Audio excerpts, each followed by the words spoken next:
ଦେଖନ୍ତୁ କୁହାଯାଏ ଯେ prevention is better then cure.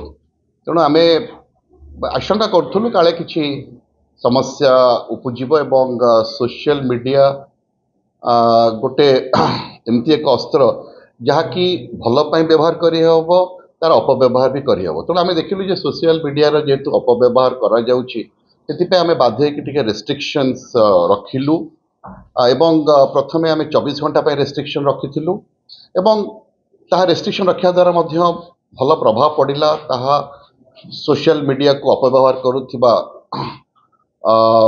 ଲୋକମାନଙ୍କୁ ମଧ୍ୟ ନିବୃତ୍ତ କରିବାରେ ସାହାଯ୍ୟ କଲା ଏବଂ ସେଟା କେବଳ ଆଂଶିକ ଅଞ୍ଚଳରେ ଆମେ ବ୍ୟବହାର କରିଥିଲୁ।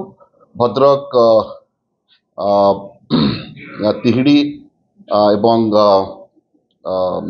ଧାମନଗର ବ୍ଲକ ଏରିଆରେ ପ୍ଲସ୍ ଭଦ୍ରକ ମ୍ୟୁନିସିପାଲ ଅଞ୍ଚଳ ଏବଂ ଧାମନଗରର NAC ଅଞ୍ଚଳରେ କରିଥିଲୁ।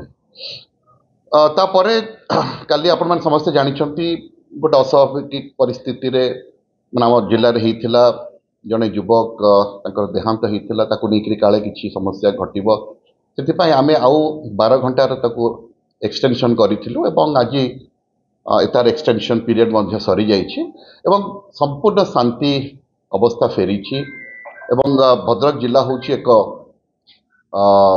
ମାନେ ଭାତୃତ୍ୱ ମେଣ୍ଟେନ୍ କରୁଥିବା ଜିଲ୍ଲା।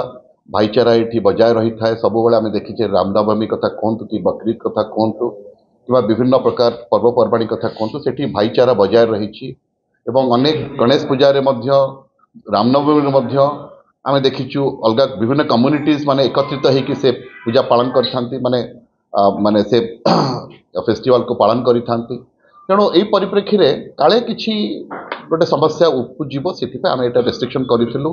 ମୁଁ ଆପଣମାନଙ୍କ ଚ୍ୟାନେଲ ଜରିଆରେ ପ୍ରଥମେ ଆମ ସମସ୍ତ ଜନସାଧାରଣଙ୍କୁ ଧନ୍ୟବାଦ ଦେବି ଯେ ସେମାନେ ଜିଲ୍ଲା ପ୍ରଶାସନ ସହିତ ମାନେ ସହଯୋଗ କରିଛନ୍ତି। ଇଣ୍ଟରନେଟ୍ ସେବା ବନ୍ଦ ହେଇଥିବା ଯୋଗୁଁ ଯେଉଁ ତାକୁ ସମସ୍ୟା ହେଇଛି, ସେମାନେ ତାକୁ ମାନେ ଭ୍ରୂକ୍ଷେପ ନ କରିକି ସେମାନେ ଆମ ସହିତ ସହଯୋଗ କରିଛନ୍ତି।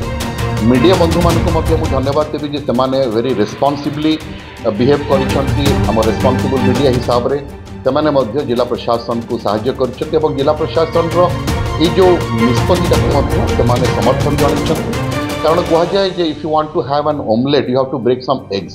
ତେଣୁ କିଛି ଜିନିଷ ପାଇବାକୁ ହେଲେ କିଛି ଜିନିଷ ବେଳେବେଳେ ତାକୁ ଆମେ କମ୍ଫର୍ଟସକୁ ଛାଡ଼ିବାକୁ ପଡ଼ିଥାଏ। ତେଣୁ ସେହି ପରିପ୍ରେକ୍ଷୀରେ ସବୁ ଆଜି ଠିକ୍ଠାକ୍ ହେଇଛି ଏବଂ ମୁଁ ଆଉଥରେ ସମସ୍ତ ଜନସାଧାରଣଙ୍କୁ ଜଣାଇଦେବି ଯେ ଭଦ୍ରକ ସବୁବେଳେ ଶାନ୍ତିପୂର୍ଣ୍ଣ ବାତାବରଣ ଦେଇ ଗତି କରୁଛି, ଏବେ ବି ମଧ୍ୟ ଗତି କରିବ ଏବଂ ଆଜି ବର୍ତ୍ତମାନ ସମସ୍ତ ହିସାବରେ ସ୍ୱାଭାବିକ ପରିସ୍ଥିତି ଅଛି ଏବଂ ଆପଣମାନେ ସମସ୍ତେ କୌଣସି ହିସାବରେ ଆପଣଙ୍କୁ କିଏ ବି ଭ୍ରାନ୍ତ ଧାରଣା ଯଦି ସୃଷ୍ଟି କରୁଥିବ ତାଠୁ ଦୂରେଇ ରୁହନ୍ତୁ। ଏବଂ ଆପଣମାନେ ଜାଣିଛନ୍ତି ବର୍ତ୍ତମାନ ସରକାରଙ୍କର 1 ବର୍ଷ ପୂର୍ତ୍ତି ମଧ୍ୟ ହେଇସାରିଛି। ଗତକାଲିଠାରୁ ବିକାଶ ମେଳା ସମଗ୍ର ରାଜ୍ୟରେ ପାଳନ କରାଯାଉଛି। ବିକାଶ ମେଳା ଏବଂ ସୁଭଦ୍ରା ପାରମ୍ପରିକ ଖାଦ୍ୟ ମେଳା ମଧ୍ୟ ପାଳନ କରାଯାଉଛି।